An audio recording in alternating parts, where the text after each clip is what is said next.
Insya Allah makasih Kak. Nggak apa-apa, Bi. Nggak apa-apa. Terima kasih. Sip. Oke, Pak De, mulai. Pak Gun, baik, kamera Gun. Oh, siap.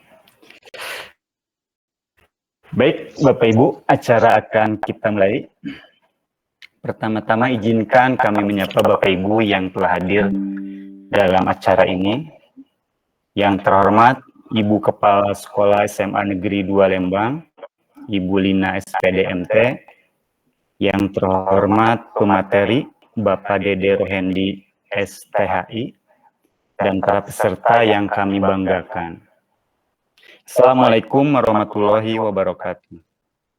Waalaikumsalam warahmatullahi wabarakatuh. Alhamdulillah, marilah kita panjatkan puji syukur kehadirat Allah Subhanahu wa Ta'ala yang telah melimpahkan nikmat dan karunia-Nya kepada kita semua. Salawat serta salam mari kita curahkan kepada Nabi besar Muhammad SAW sehingga kita dapat berkumpul bersama-sama dalam acara diseminasi budaya positif di sekolah dengan tema langkah nyata menuju sekolah ramah anak. Susunan acara pada pagi hari ini yaitu yang pertama sambutan, yang kedua penyampaian materi, yang ketiga tanya jawab, kemudian doa, dan terakhir penutup.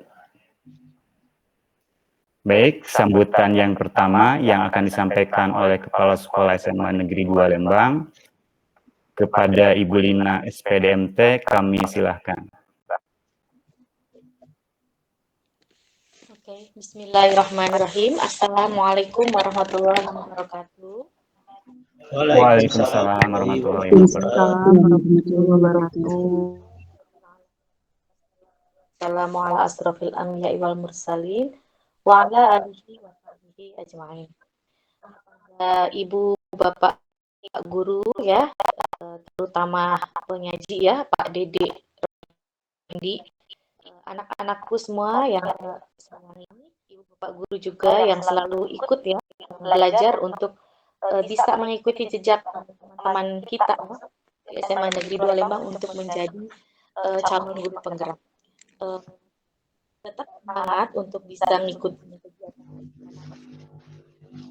manfaat yang bisa kita dapatkan di mana kita terus belajar untuk meningkatkan kompetensi.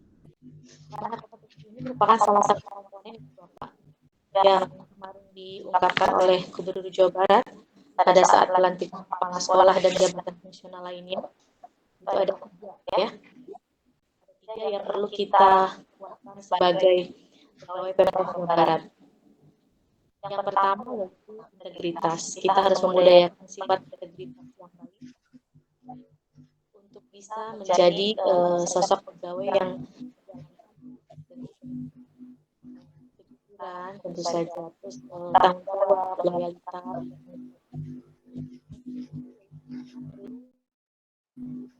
meningkatkan sikap melayani.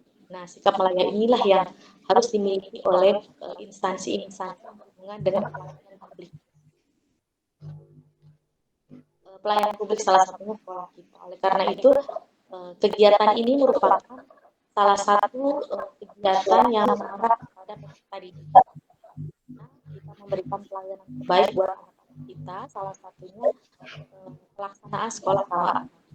Alhamdulillah, pemahaman kita tentang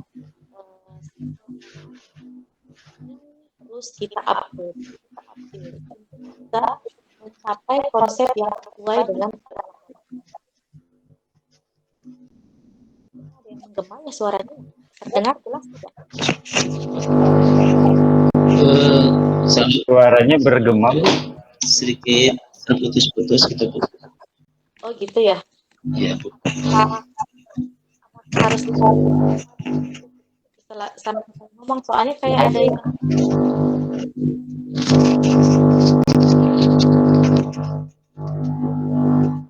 enggak.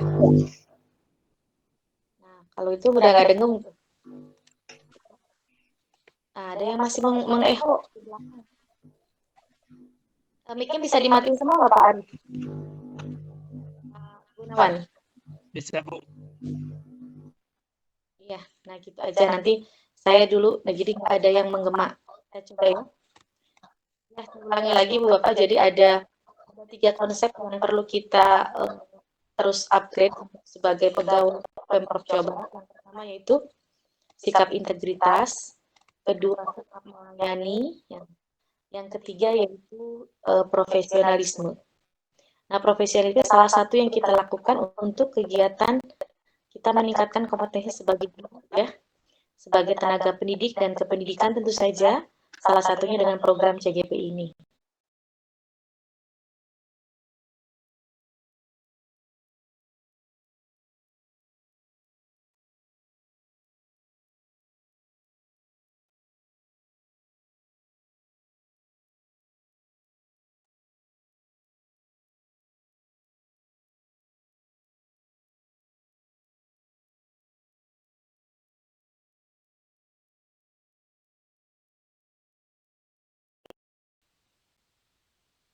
Komunikasikan, saling gitu ya, kemudian berbagi, kemudian kita menjalin hubungan silaturahim dengan teman-teman.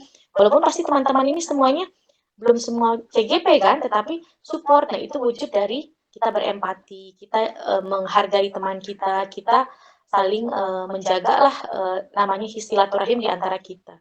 Dan itu merupakan salah satu wujud Ibu Bapak untuk menjaga kondusivitas di sekolah kita. Karena dengan kayak gitu kita ada kepedulian, kita ada kebersamaan, dan itu menunjukkan menjadi matang lah sosok kita sebagai guru tadi yang pengen profesionalisnya tinggi, saling melayaninya tinggi, kemudian satu lagi integritasnya juga tinggi, dan itu pasti akan kalau kita saling berhubungan gitu ya untuk bisa menjadi sosok yang lebih baik. Tetap semangat Pak Dede, mangga dilanjutkan. Karena budaya-budaya positif ini tentu saja harus satu persepsi untuk kita mewujudkan sekolah ramah anak di SMA Negeri 2 Lembang.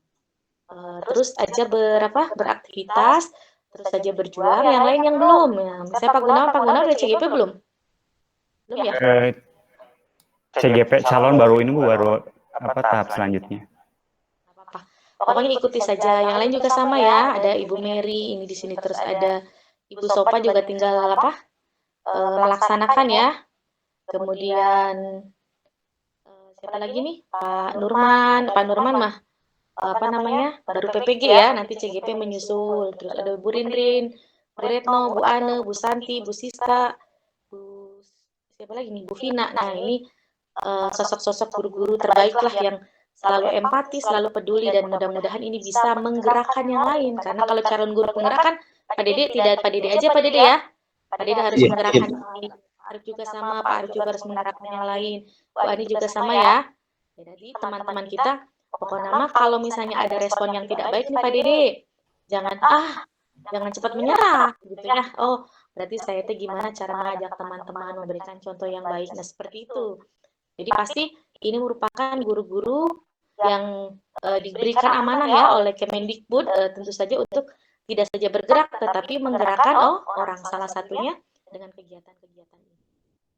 Ya, teruskan Ibu Bapak, lanjutkan, kemudian tetap semangat ya, tetap menjadi orang-orang yang terbaik gitu ya. Jadi tidak hanya kata kemarin yang disampaikan Bu Ani itu tidak hanya eksternal, nanti dapat piagam, nanti dapat memenuhi syarat, tetapi harus dari intrinsiknya gitu untuk bisa memberikan semangat. Tidak ada siapapun, pokoknya kita harus melaksanakan tugas dengan rasa tanggung jawab gitu, dan sesuai.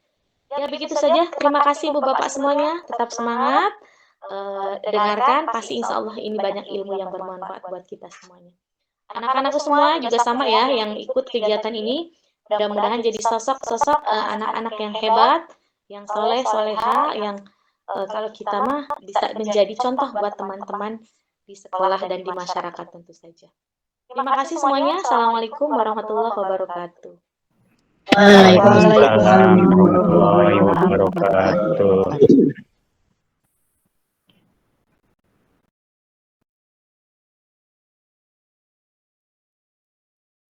Kita pada acara pokok yaitu pemaparan materi budaya positif di sekolah yang temanya itu langkah nyata menuju sekolah ramah anak.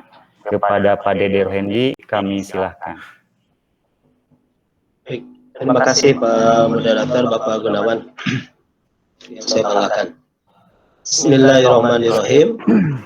Sebelumnya saya mengucapkan terima kasih kepada Ibu Kepala Sekolah SMA 2 Negeri Lembang atas arahannya. Mudah-mudahan ini bisa menjadikan sebuah motivasi buat saya dan bisa menjadikan sebuah bekal untuk saya ke depannya. Dan semoga guru-guru SMA 2 Negeri Lembang menjadi guru-guru orang yang terhebat. Amin. Amin ya rabbal alamin. Bismillahirrahmanirrahim.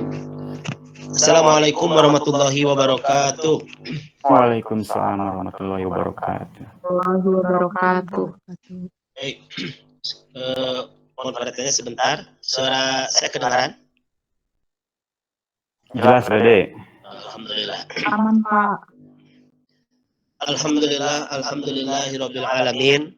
Alladzi amarona bil ibadah wa taubah. Asyhadu an la ilaha illallah wa la syarika lahu wa asyhadu anna Muhammadan abduhu wa rasuluh. La nabiyya ba'da.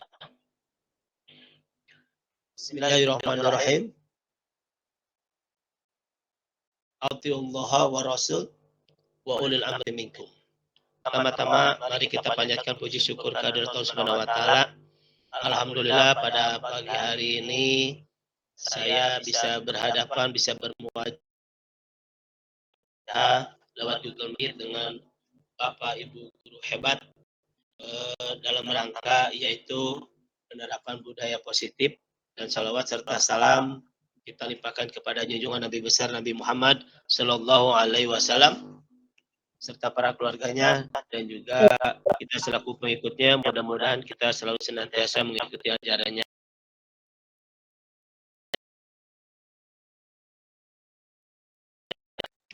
Salam bahagia untuk guru-guru hebat SMA khususnya dan untuk teman-teman saya yang di luar sana dan juga untuk para alumni, semoga mereka semuanya dikasih kesehatan. Amin amin ya rabbal alamin.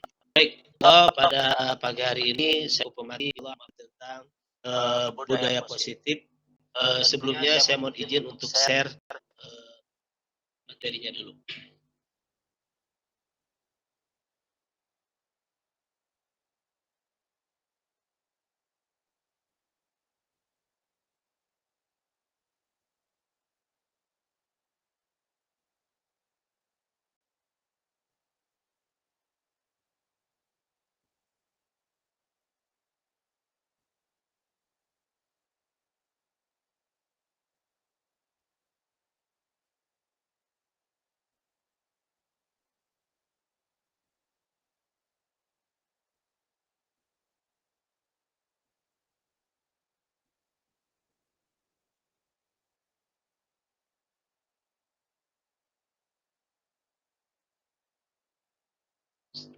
Sebentar, saya mohon minta bantuannya. Ada.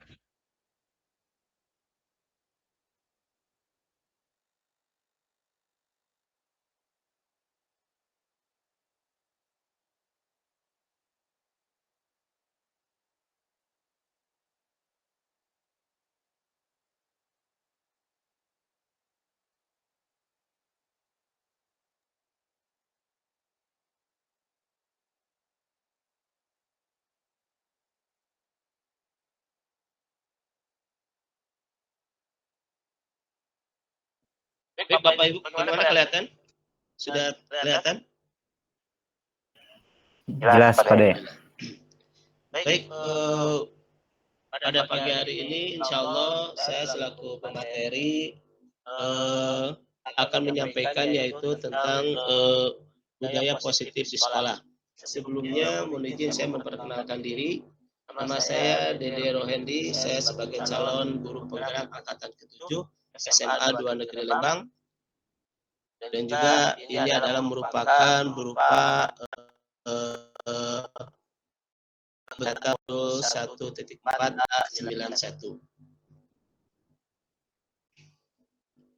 Saya izin menampilkan untuk secara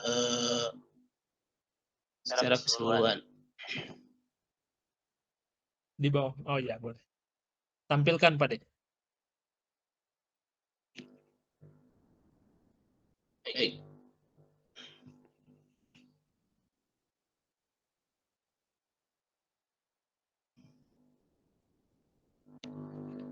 Nah, sebelumnya saya akan perkenalkan dulu. Di sini saya selaku fasilitatornya adalah Bapak Iden Rusdi. Lalu sebagai pengajar prakteknya adalah Bapak Nanang Abutorik, ya, selaku mereka pembimbing saya di kelompok saya di CGP Angkatan ke-7. Nah, sebelum saya mengejak ke pemateri, saya ingin memberikan sebuah gambaran dulu untuk Bapak Ibu sebelum kita mengejak ke materi yang tentang budaya positif. Silakan Bapak Ibu, di sini nanti pilih salah satu benda tersebut dan tuliskan di kolom komentar. Apa yang akan terjadi jika ketiga benda ini direbus? 1 wortel, 2 telur, 3 biji kopi.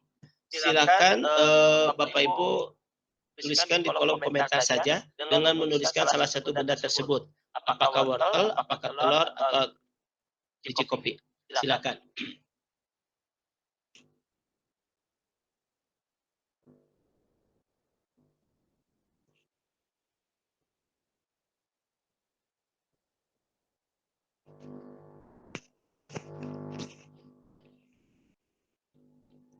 Ya, silakan.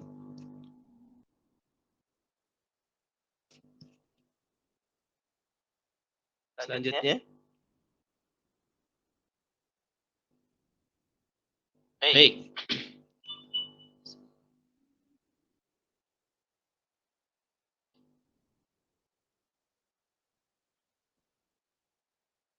Baik. Sekarang saya akan bertanya kepada salah satu yang sudah menjawab di sini.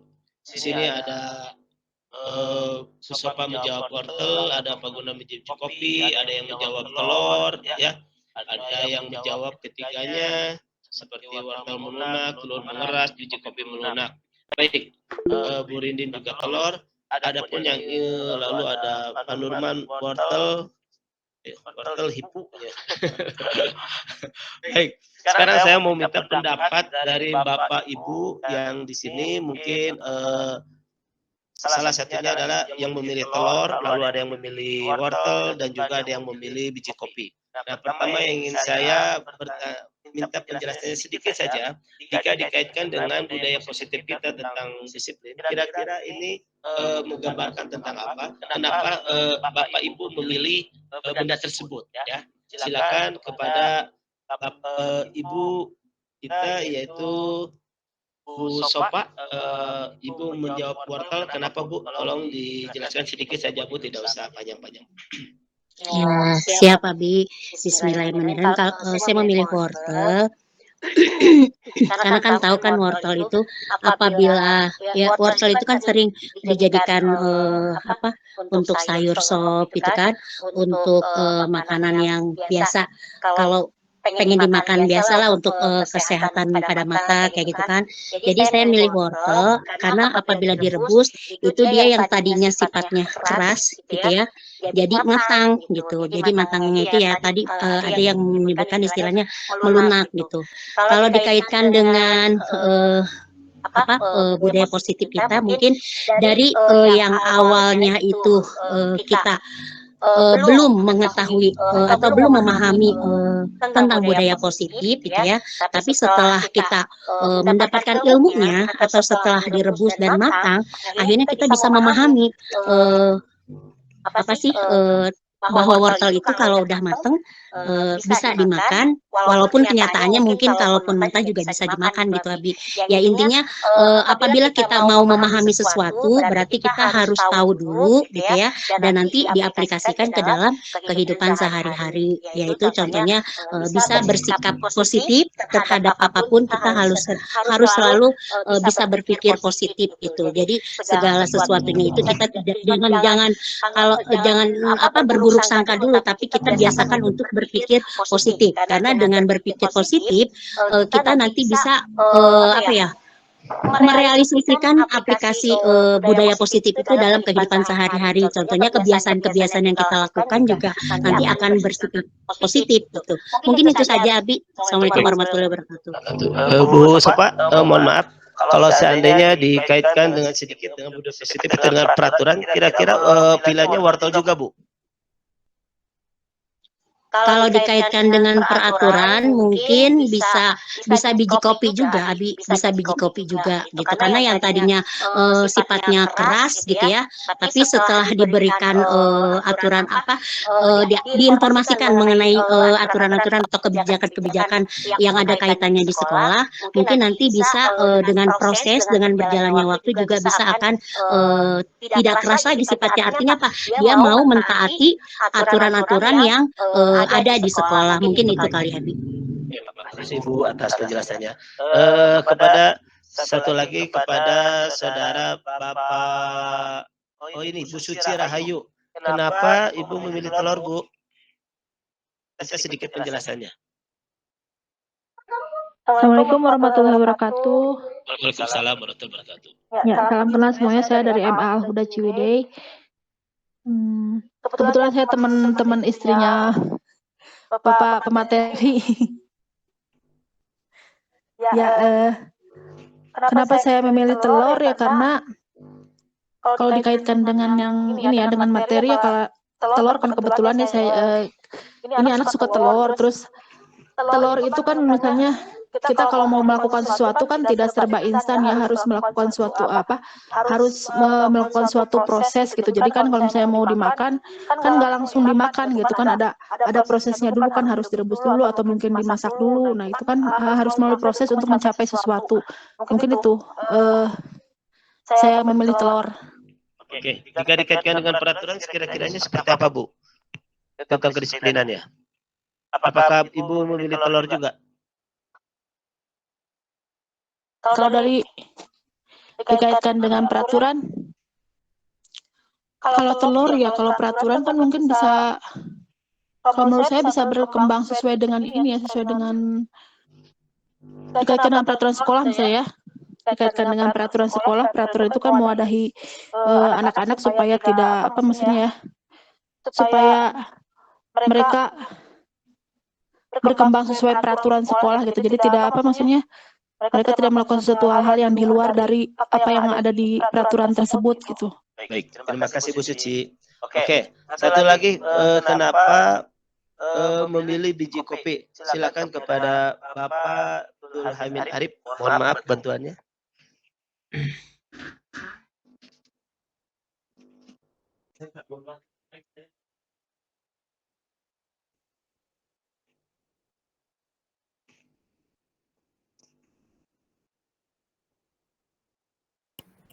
Halo, Iya Pak. halo, ya Pak Dede, maaf saya pindah server Ya tidak apa-apa. Tidak apa-apa, mohon maaf Pak. karena yang di dalam tadi saya matiin. Oke. Bismillahirrahmanirrahim. Assalamualaikum warahmatullahi wabarakatuh. Waalaikumsalam warahmatullahi wabarakatuh. Sebelumnya terima kasih Pak Dede sudah memberikan kesempatan. Kenapa saya memilih biji kopi? Sebenarnya biji kopi itu salah satu buah atau biji yang bentuknya keras, tapi begitu dimasukkan ke dalam air yang panas ataupun direbus, dia akan memberikan aroma. Nah, yang menjadi poin penting di sini adalah segala sesuatu itu memang tidak mudah. Di awal itu begitu sulit, apalagi bentuknya juga kopi itu awalnya keras, tapi yang kita harapkan adalah hasilnya nanti. Hasilnya adalah biji kopi itu akan memberikan wangi atau aroma yang luar biasa, yang hampir semua juga akan menyukai dengan wanginya. Jadi kalau dikaitkan dengan budaya positif atau peraturan di sekolah, ya memang namanya juga peraturan, awalnya memang luar biasa, ya. Tapi yang dibutuhkan adalah hasilnya nanti. Nah, hasilnya itu pun tidak bisa dengan cara instan. Tidak mungkin kopi itu langsung aroma saja. Pasti direbus dulu, dimasukkan dulu dalam air panas, sehingga dia akan memberikan aroma yang luar biasa. Begitu pula dengan budaya positif yang ada di sekolah. Kira-kira seperti itu, Pak Dede. Terima kasih. Assalamualaikum warahmatullahi wabarakatuh. Waalaikumsalam warahmatullahi wabarakatuh. Terima kasih pada Bapak Arif atas penjelasannya. Baik, kalau kita melihat dari ketiga benda ini, jika kita rebus, salah satunya adalah wortel. Wortel itu memang sesuatu yang keras. Apabila kita rebus, dia akan menjadi layu, ya. Apabila kita kaitkan dengan materi kita dan budaya positif yang berkenaan dengan peraturan yang ada di sekolah terhadap anak peserta didik kita, ini ibaratnya sebuah peraturan. Sebagus apapun peraturan kita di sekolah, ya, sebagus peraturan apabila kita di sekolah, terus kalau seandainya kita memberikan dengan dengan disiplin yang sesuai dengan otoriter kita, misalkan dengan hukuman gitu, tapi yang akan bisa memberikan dampak terhadap kepada anak-anak tersebut, mereka akan minder, merasa bersalah, atau mereka peserta didik akan merasa takut dan sebagainya. Jadi akan hilangnya kurang kepercayaan dirinya dan rasa bertanggung jawabnya.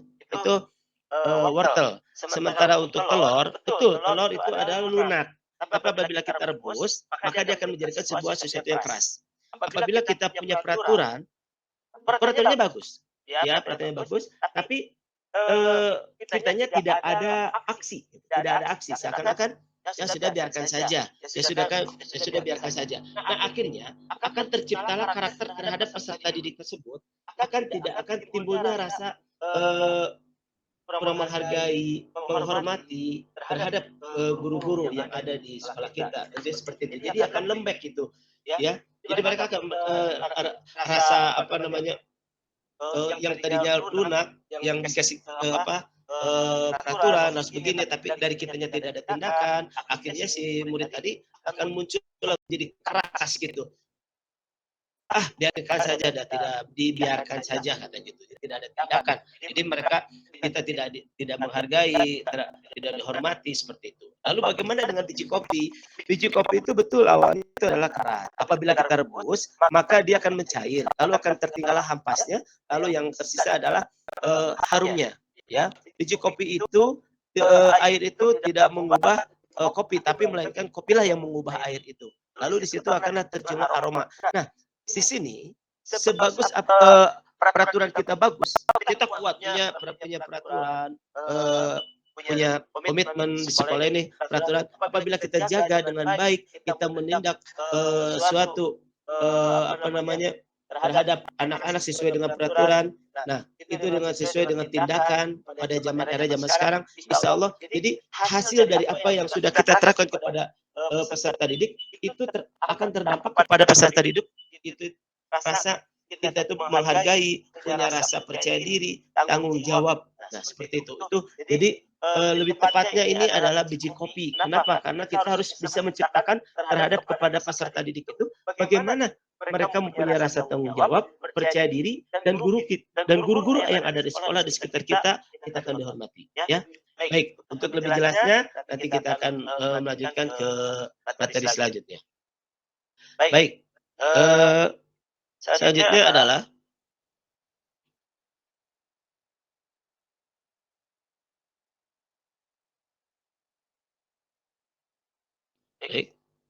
Nah, di sini Bapak Ibu, hukuman dapat mendisiplinkan anak.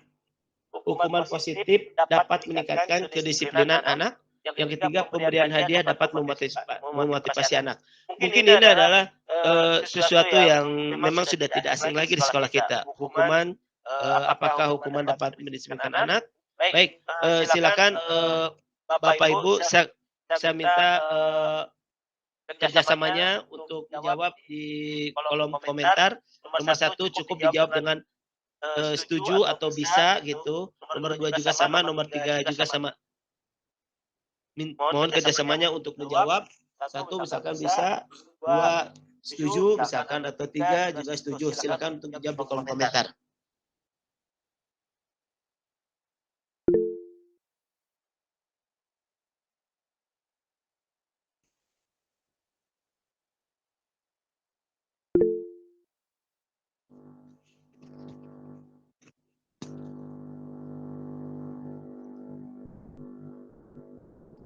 Silakan Bapak Ibu, mohon kerjasamanya untuk menjawab. setuju, ada yang setuju semuanya, ada yang setuju,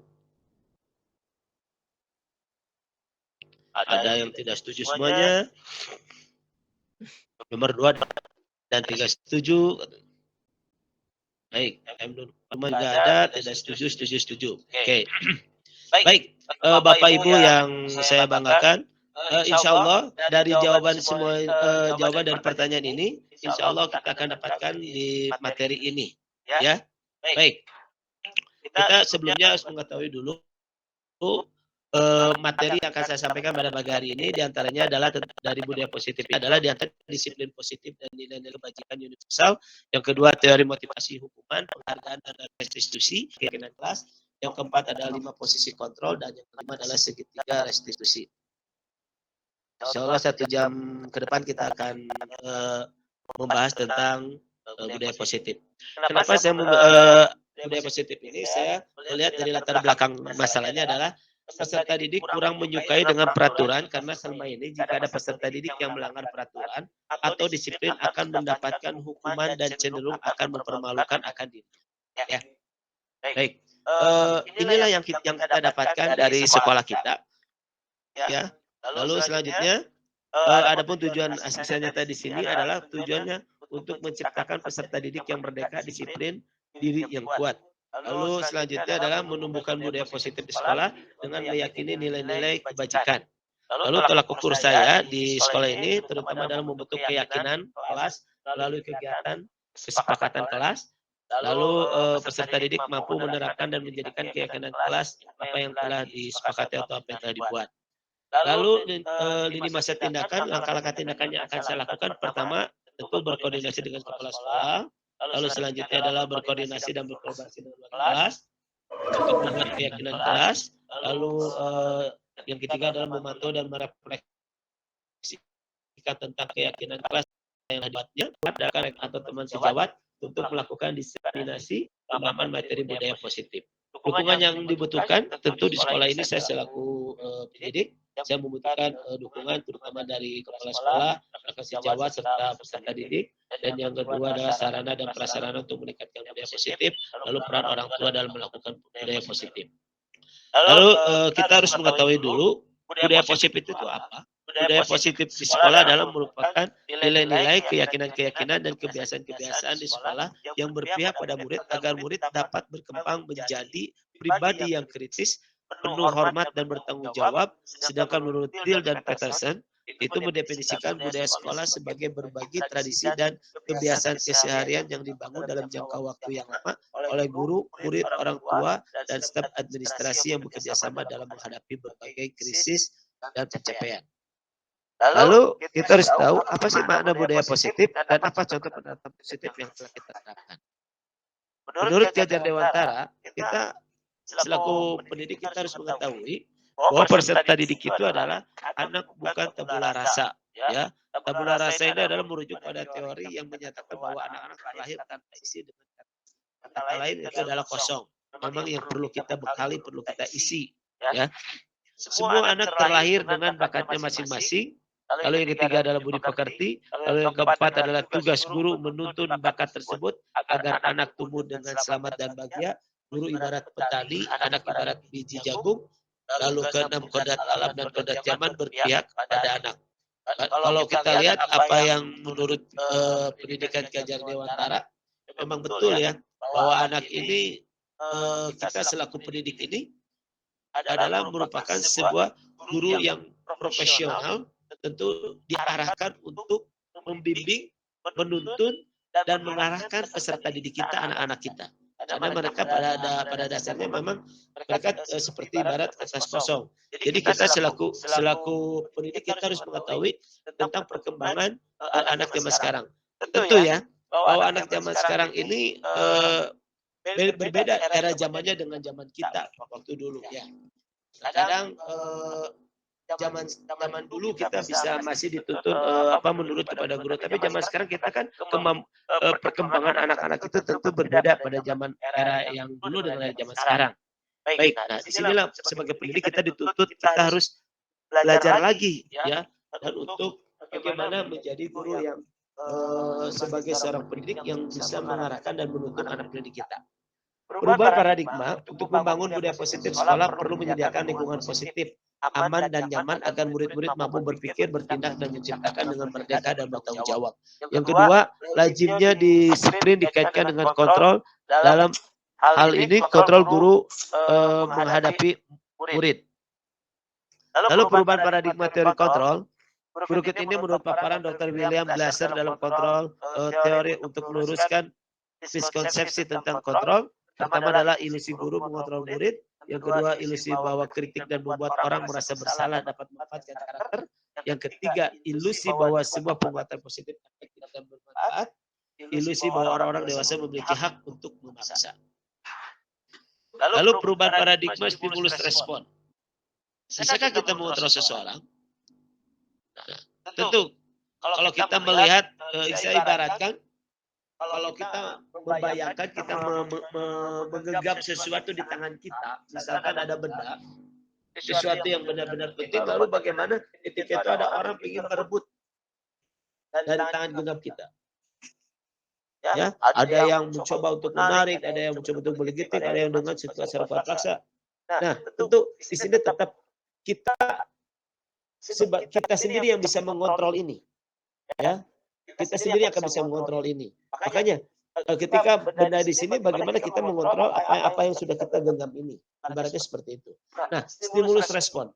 Kita mencoba mengubah orang agar berpandangan sama dengan kita. Teori kontrolnya adalah kita berusaha memahami pandangan orang lain tentang dunia. Lalu stimulus respon, perilaku buruk dilihat sebagai suatu kesalahan. Lalu teori kontrolnya adalah semua perilaku memiliki tujuan. Lalu orang lain bisa mengontrol saya. Lalu teori kontrol hanya Anda yang bisa mengontrol diri Anda. Lalu selanjutnya saya bisa mengontrol orang lain, Anda tidak bisa mengontrol orang lain. Pemaksaan ada pada saat bujukan gagal, lalu teori kontrolnya kolaborasi dan kesepakatan menciptakan pilihan-pilihan baru. Lalu stimulus respon, model berpikir menang atau kalah. Lalu menurut teori kontrolnya, model berpikir menang, menang. Lalu kita harus tahu apa sih makna disiplin itu sendiri, ya? Baik. Selanjutnya, kata disiplin sering dikaitkan dengan tata tertib, teratur, dan kepatuhan pada peraturan. Kata disiplin juga sering dihubungkan dengan hukuman. Padahal itu sungguh berbeda karena belajar dengan disiplin tidak harus dengan memberi hukuman. Justru itu adalah salah satu alternatif terlahir dan kalau perlu tidak digunakan sama sekali. Makanya kita perlu kita ketahui bahwa menurut Ki Hajar Dewantara menyatakan bahwa untuk mencapai kemerdekaan atau dalam konteks pendidikan kita saat ini dan untuk menciptakan murid yang merdeka, syarat utamanya adalah harus ada disiplin yang kuat. Disiplin yang dimaksud adalah disiplin diri yang memiliki motivasi internal. Jika kita tidak memiliki motivasi internal, maka kita memerlukan pihak lain untuk mendisiplinkan kita.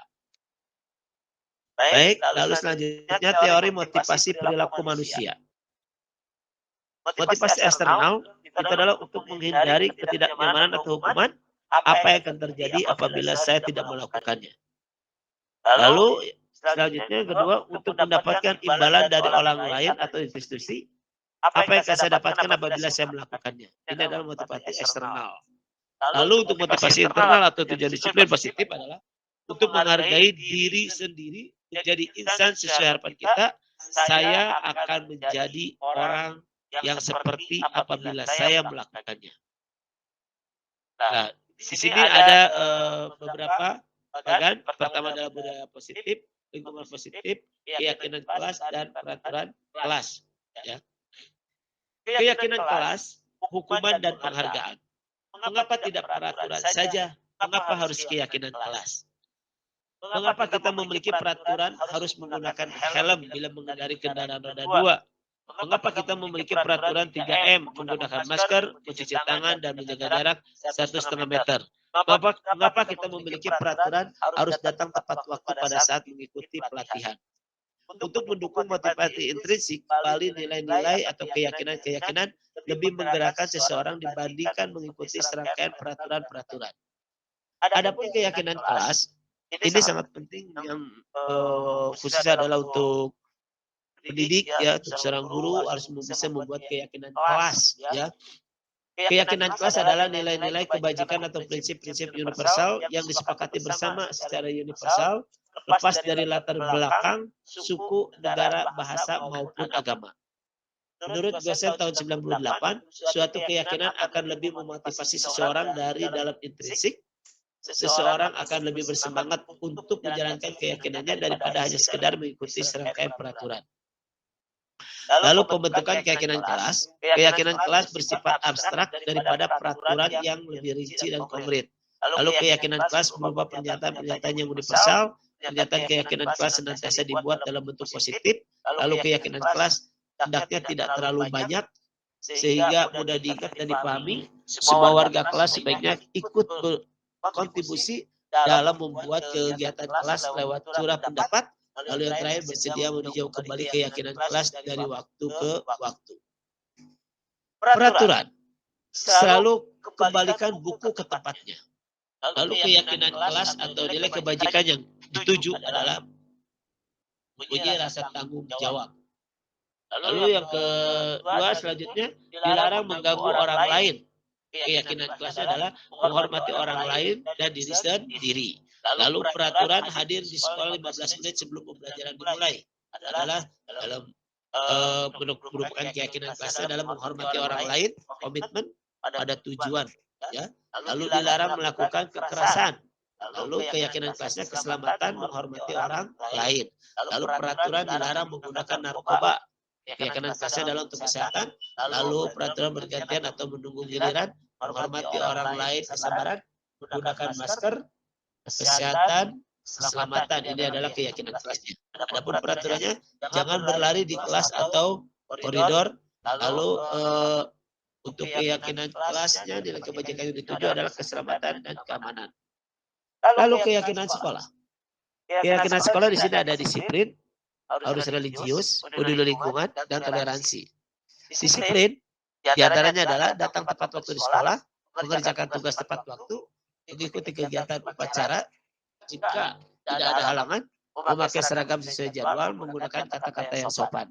Lalu religiusnya mengucapkan salam ketika masuk atau keluar kelas, membaca juz amma di awal pembelajaran, berdoa sebelum dan sesudah kegiatan pembelajaran. Lalu peduli lingkungan, melakukan piket kebersihan sesuai jadwal, mengikuti kegiatan kebersihan sekolah, membuang sampah pada tempatnya, menjaga kelas tetap bersih dan nyaman. Lalu toleransi, menghormati guru dan siswa, berteman dengan semua siswa, membantu teman jika mengalami kesulitan, bekerja kelompok dengan sehat, lalu menghargai orang. Lalu di sini saya sudah mencoba merupakan salah satu bentuk contoh penerapan membuat keyakinan kelas bersama anak peserta didik ya di kelas. Baik, dihukum oleh penghargaan, pengaruh jangka pendek dan jangka panjang. Ini apabila dihukum dengan penghargaan. Penghargaan menghukum, penghargaan mengurangi ketepatan, penghargaan tidak efektif, penghargaan merusak hubungan. Tindakan guru, mencatat 100 kali dalam buku kalimat misalkan. Saya tidak akan terlambat lagi karena terlambat sekolah. Nah, ini sering kebanyakan di antara guru-guru yang suka melakukan hal seperti ini. Bisa jadi. Lalu lari mengelilingi lapangan basket 2 kali karena terlambat hadir di sekolah. Murid diminta untuk push up 15 kali karena tidak menggunakan masker ke sekolah. Menggantikan kertas tugas teman yang telah dicoret-coret. Membersihkan tumpahan air di meja tulis karena tersenggol pada saat belajar. Meminta murid tidak mengenakan sepatu seharian di sekolah karena tidak mengenakan sepatu hitam. Lari mengelilingi lapangan basket 2 kali karena terlambat 10 menit untuk pelajaran PJOK. PJOK saja sebenarnya mah pelajarannya juga selalu ada kalau dilihat dari fakta di lapangannya.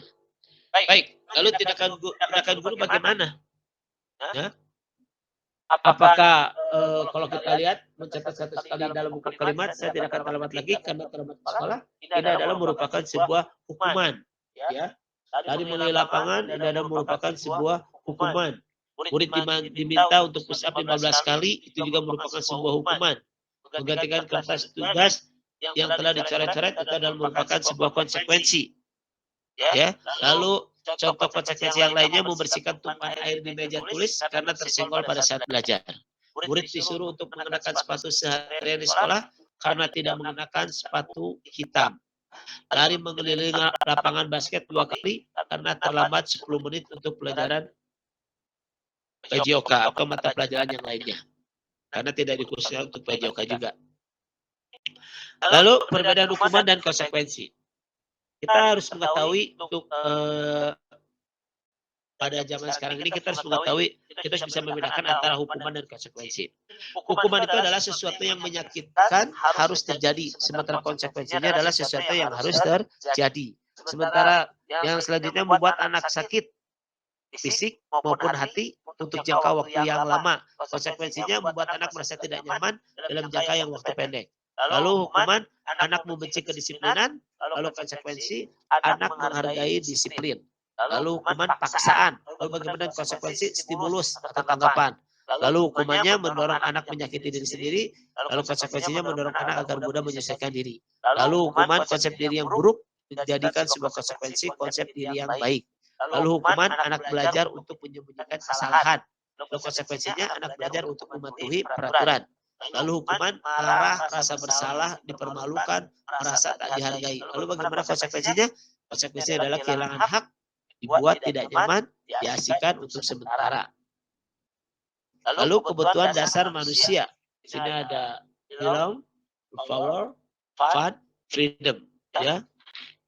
Lalu ibaratkan seperti ini, kesenangan, cinta dan kasih sayang, kebebasan, penguasaan. Ini adalah merupakan bertahan hidup. Ya. Lalu di sini ada contoh. Pak Agus adalah guru kelas 12 di SMA. Misal sedang bingung menghadapi ulah salah satu murid di kelasnya, kelas Andi. Beberapa anak telah datang dan mengeluhkan Andi yang seringkali meminta bekal makan siang mereka dengan paksa. Jika Anda menghadapi situasi seperti Pak Agus, apa akan Anda lakukan? Menurut Anda kira-kira apa alasan Andi melakukan hal itu? Dalam konteks penerapan disiplin positif, Pak Agus sebaiknya mencari tahu alasan Andi melakukan tindakan tersebut agar mengetahui kebutuhan mana yang sedang berusaha dipenuhi Andi. 1. Apabila jawaban Agus karena ia lapar dan orang tentunya tidak membawakannya bekal makan siang, kebutuhannya adalah bertahan hidup. Apabila jawabannya karena ia senang temannya jadi memperhatikan dia, kebutuhannya adalah cinta dan kasih sayang. Apabila jawabannya dia merasa hebat karena temannya jadi takut dan menuruti keinginannya, kebutuhannya adalah penguasaan atau pengakuan kelas atas kemampuan. Apabila jawaban Agus di sini karena dia merasa bosan dengan bekal yang dibawakan ibunya karena selalu bekal yang sama, kebutuhannya adalah kebebasan, kebutuhan akan pilihan. Apabila jawaban karena iseng aja dan dia menikmati ekspresi wajah temannya yang kesal karena diambil makannya, kebutuhannya adalah kesenangan. Lalu di sini kita harus mempunyai 5 posisi kontrol. Ya, ada motivasi, identitas gagal, identitas berhasil atau sukses, kontrol dari luar ya. Lalu identitas berhasil atau sukses merupakan kontrol diri. Lalu di sini identitas gagal atau kontrol dari luar, menghindari hukuman. Penghukum ada membuat merasa bersalah, ya. Di sini misalkan penghukum menghardik, menunjuk-nunjuk, menyakiti, menyindir, lalu membuat merasa bersalah, berceramah dan mengatakan seharusnya ibu kecewa. Lalu dalam mengharapkan imbalan atau ketergantungan pada orang lain, teman membuatkan alasan-alasan untuk murid-muridnya. Lalu pemantau, menghitung dan mengukur. Lalu sebagai menghargai diri sendiri, di sini ada manajer. Jadi di sini ada 5 kontrol, pertama penghukum, kedua membuat merasa bersalah, ketiga teman dan pemantau, lalu yang terakhir adalah manajer. Lalu di sini guru berkata, kalau kamu tidak melakukannya, awas ya, rasakan. Lalu membuat merasa bersalah, kamu seharusnya kamu sudah tahu ibu lelah sekali mengatakannya, ibu stres. Lalu sebagai teman, ayolah lakukanlah demi ibu. Masa kamu tidak mau? Ingat tidak ibu pernah bantu gitu. Lalu bagaimana dengan pemantau? Apa peraturannya? Lalu dengan manajer, apa yang kita yakini? Apa yang bisa kau kerjakan untuk memperbaiki masalah ini? Hasil, hukum adalah akan memberontak, menyalahkan orang lain, berbohong. Lalu pembuat merasa bersalah, menyembunyikan, menyangkal, dan berbohong. Lalu sebagai teman, ketergantungan. Lalu sebagai pemantau, menyesuaikan diri, tidak diawasi. Lalu sebagai manajer akan menguatkan pribadi. Kaitan dengan dunia berkualitas, murid meletakkan guru di luar dunia berkualitas. Ya, membuat merasa bersalah, murid meletakkan guru di dalam dunia berkualitas. Sebagai teman, murid meletakkan guru di sebagai orang yang sangat penting di dunia berkualitas. Lalu pemantau, murid meletakkan guru peraturan dan hukum di dunia berkualitas. Murid meletakkan dirinya sebagai individu yang positif dalam dunia berkualitas. Murid berkata, biarkan saja, nanti juga marah-marah lagi. Lalu pembuat merasa bersalah, maafkan saya. Lalu sebagai teman bagaimana tindakannya? Saya pikir bapak atau ibu teman saya ternyata begitu. Lalu bagi pemantau, berapa banyak bintang yang saya harus peroleh? Berapa halaman yang harus saya tulis? Lalu sebagai manajer, bagaimana caranya saya bisa memperbaiki keadaan? Lalu dampak pada murid, sebagai penghukum akan mengulangi kesalahan. Lalu pembuat merasa bersalah, merasa rendah diri. Lalu sebagai teman, dia akan merasa lemah, tidak mandiri, dan ketergantungan. Dan lalu sebagai pemantau, menitik beratkan pada sanksi atau hadiah untuk dirinya. Lalu yang sebagai manajer akan mengevaluasi diri, bagaimana cara memperbaiki diri. Nah, di sini kita harus tahu tentang restitusi. Restitusi itu apa? Restitusi adalah proses menciptakan kondisi bagi murid untuk memperbaiki kesalahan mereka sehingga mereka bisa kembali pada kelompok mereka dengan karakter yang lebih kuat. Nah, di sini merupakan segitiga restitusi, ya. Kalau kita lihat gambarnya di sini ada validasi tindakan yang salah, lalu menanyakan keyakinan, lalu menstabilkan identitas. Di sini kita lihat di samping sebelah kiri kamu tentu punya penjelasan mengapa melakukan itu, lalu sampingkannya keyakinan keras apa yang telah kita sepakati, lalu adakah cara yang lebih efektif untuk mendapatkan apa yang kamu butuhkan, lalu kamu ingin menjadi orang seperti apa. Baik, tahap 1, menstabilkan identitas atau stabilisasi identitas. Pada tahap ini peserta didik diajak untuk tenang dan kembali ke suasana hati di mana proses belajar dan penyelesaian masalah bisa kita lakukan. Guru dapat mengucapkan kata-kata sebagai berikut. Berbuat salah itu tidak apa-apa. Tidak ada manusia yang sempurna. Saya juga pernah melakukan kesalahan seperti itu. Kita bisa menyelesaikan ini. Bapak, Ibu tidak tertarik mencari siapa yang salah, tapi ingin mencari solusi dari permasalahan ini. Kamu berhak merasa begitu. Apakah kamu sedang menjadi teman yang baik buat dirimu sendiri? Lalu di tahap kedua, validasi tindakan yang salah atau validate the misbehavior. Perbuatan yang salah pada peserta didik seringkali dilakukan untuk memenuhi beberapa kebutuhan pada manusia. Disinilah guru harus mampu memahami maksud perbuatan peserta didik tersebut. Guru dapat mengucapkan, padahal kamu bisa melakukan yang lebih buruk dari ini. Kamu pasti punya alasan mengapa melakukan hal itu. Kamu patut bangga pada dirimu sendiri karena kamu telah melindungi sesuatu yang penting buatmu. Kamu boleh mempertahankan sikap itu, tapi kamu harus mendapatkan sikap yang baru. Lalu pada tahap ketiga, peserta didik siap untuk dihubungkan dengan nilai-nilai yang dia percaya dan menjadi orang yang dia inginkan. Guru dapat mengucapkan kata-kata berikut. Apa yang kita percaya sebagai kelas atau keluarga, apa nilai-nilai umum yang telah kita sepakati, apa bayangan kita tentang kelas yang ideal, kamu mau jadi orang seperti apa. Nah, dalam penerapan segitiga restitusi, dalam pembicaraan masalah lebih baik ditekankan kepada bagaimana cara membangun komunikasi yang efektif antara guru dan peserta didik yang memiliki masalah. Komunikasi dapat terbangun baik jika maksud komunikasi tersampaikan dengan baik. Disinilah tantangan terbesar saya sebagai guru yang memberikan pelayanan pendidikan pada anak tunarungu di mana mereka memiliki kesulitan dalam hal berkomunikasi. Lalu di sini 9 ciri-ciri restitusi. 1. Bukan untuk menebus kesalahan, namun untuk belajar dari kesalahan. Yang kedua adalah memperbaiki hubungan. Lalu yang ketiga adalah tawaran bukan paksaan. Lalu yang keempat, restitusi menuntun untuk melihat ke dalam diri kita sendiri. Restitusi mencari kebutuhan dasar yang mendasari tindakan. Restitusi diri adalah cara yang paling baik untuk memperbaiki diri. Restitusi fokus pada karakter bukan tindakan. Restitusi fokus pada solusi.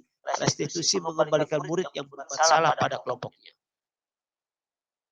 Nah, ini adalah merupakan bagian dokumentasi pendapat Sigita restitusi yang saya kerjakan di lapangan, ya. Baik, mungkin ada sedikit yang ingin saya sampaikan bahwa perbedaan anak zaman sekarang dengan zaman dulu itu dikarenakan pertama, tentu kalau zaman dulu mental anak zaman dulu itu dengan zaman sekarang tentu berbeda, ya. Kalau mental anak zaman dulu kita tidak pernah yang namanya dimanjakan dengan medsos, HP dan sebagainya, sehingga terdidiklah jiwa yang mandiri, jiwa yang tanggung jawab gitu ya. Mereka bergerak dengan sendirinya gitu. Sementara untuk anak yang zaman sekarang, tentunya mereka sudah dari kecil saja kita sudah dimanjakan dengan media HP, medsos dan alat komunikasi yang lainnya. Baik, mungkin dari saya sekian. Silakan kepada Bapak Moderator untuk silakan moderator segalanya. Terima kasih. Assalamualaikum warahmatullahi wabarakatuh. Waalaikumsalam warahmatullahi wabarakatuh. Terima kasih Pak Dede. Demikian tadi paparan materi yang telah disampaikan oleh Pak Dede. Untuk selanjutnya akan dibuka sesi tanya jawab. Bagi yang akan bertanya, silahkan untuk tunjuk tangan. Nanti kami persilahkan.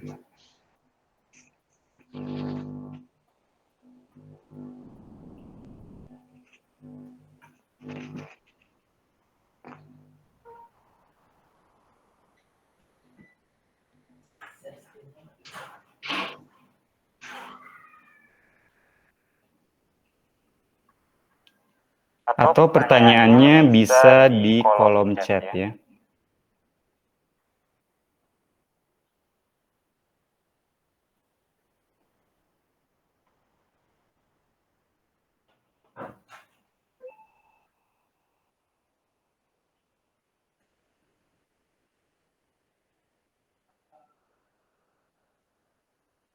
Baik, bangunan mungkin kita dicukupkan saja. Insya Allah mungkin para audiens sudah paham dan jelas ya.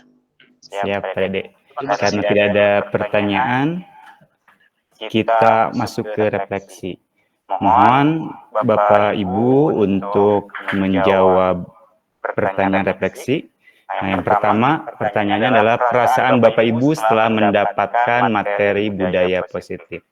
Nah, jawaban ini, refleksinya, Bapak Ibu menjawab di kolom chat.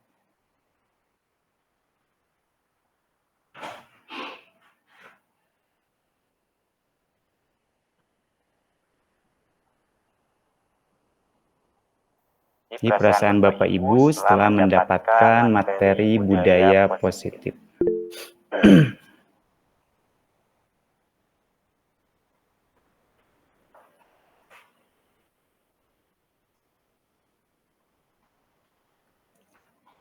Refleksi yang kedua, poin penting apa saja yang didapatkan oleh Bapak Ibu dalam materi webinar ini?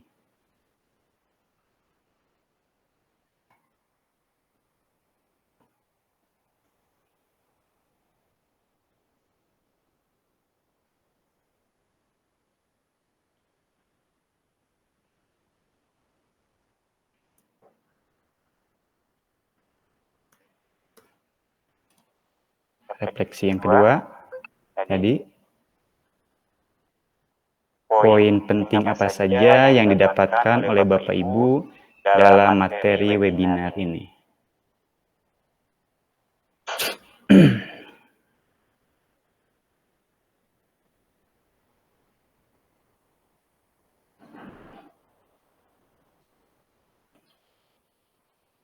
Kemudian refleksi yang ketiganya, harapan kedepannya setelah mendapatkan materi budaya positif. Harapan Bapak Ibu kedepannya setelah mendapatkan materi budaya positif. Dijawabnya di kolom chat.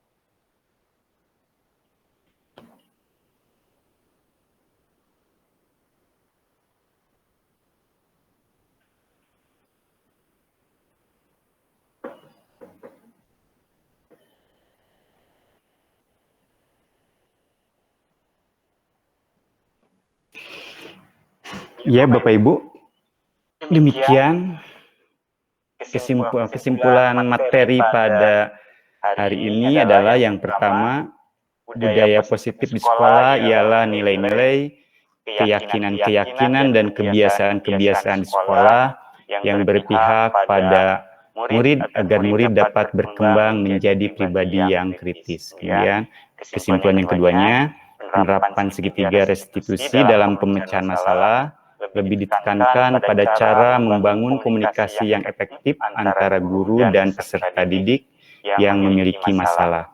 Komunikasi dapat terbangun dengan baik jika maksud dan tujuan komunikasi tersampaikan dengan baik. Itu kesimpulannya.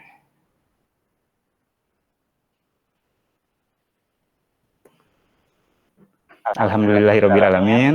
Tiba saatnya kita di penghujung acara. Terima kasih atas perhatiannya. Mohon maaf atas segala kekurangannya. Semoga ilmu yang kita dapatkan saat ini bermanfaat di masa yang akan datang. Billahi taufiq wal hidayah. Wassalamualaikum warahmatullahi wabarakatuh. Waalaikumsalam. Waalaikumsalam warahmatullahi wabarakatuh.